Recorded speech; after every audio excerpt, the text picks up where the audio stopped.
So the other day, a gentleman brought in a key fob for repair.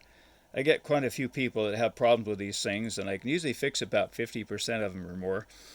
Anyway, I noticed when I took the thing apart, the first thing that stood out to me was some kind of goo was all over the board. And what surprised me about it is I couldn't find goo on the backside of the board and other places you'd expect it to be if he had spilled something in it. But whatever the case, I noticed two of the switches weren't working, and so I figured I'm probably going to have to replace them. But I did something unusual. Just for the fun of it, I put the board in a tray like that, and I filled it with rubbing alcohol of all things. I used the 91%. And I left it in there for a little while. I pushed the buttons, pulled it out. It worked perfect. Is that a good fix? I guess time will tell, but it worked really well at the time. So, much surprise, surprise, I wouldn't think alcohol of all things would repair a switch that probably has corrosion in it, unless it's some kind of, like, somebody spilled Coca-Cola in it or whatever. Anyway, I had a second similar situation just a few days later. I had this radio I noticed quit working, and it turned out to be a tactile switch.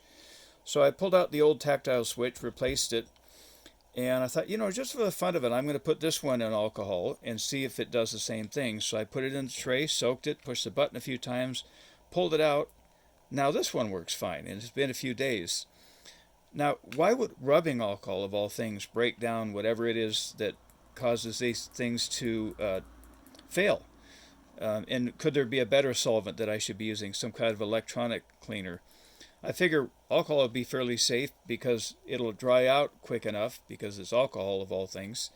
And I was afraid to use some other kind of solvent that might, damage the plastic inside or whatever. But whatever the case, that took care of it. Now, I was going to say there's another type of switch that often goes bad in these key fobs, and that's these little rubber pads here. And what I'll do with a case like this, I'll push the rubber pad down on a piece of paper, drag it across like that, and that alone is usually enough to erase the oxidation that's occurred on top of this rubber. Of course, you're going to want to clean the board here too. Now, there's another thing I noticed a lot of folks on YouTube are doing. They just take these little tactile switches apart. In fact, I tried one here, and it was quite easy to get apart. You just had to chip away at the little tabs on the top there. The metal part comes off. And then, of course, you got your little button underneath that. And then underneath the button, you've got this little metal tab here. Now, a lot of people have taken these things apart, and they'll just go ahead and clean the inside with a Q-tip and some kind of a solvent. I guess that's another way to do it. But I would have had such good luck with the alcohol, I was rather surprised.